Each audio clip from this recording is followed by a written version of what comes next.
Case పెట్టినరు, విచారణ చేస్తున్నారు, పర్వాలేదు. ఇట్లాంటి కేసులు ఇంకొక 100 పెట్టినా ఎదుర్కొంటాం.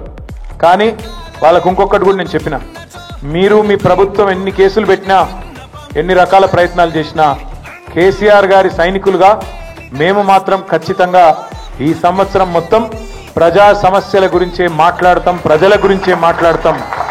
మీరు ఎత్తగొట్టిన రైతు భరోసా గురించి మాట్లాడతాం, మీరు ఈయని 4000 పెన్షన్ గురించి మాట్లాడతాం, మీరు ఇస్తానని చెప్పి మోసం చేసిన మహాలక్ష్మి 2500 రూపాయల గురించి మాట్లాడతాం, మీరు ఇస్తానని మోసం చేసిన 2 లక్షల ఉద్యోగాలు మా పిల్లల గురించి మాట్లాడతాం.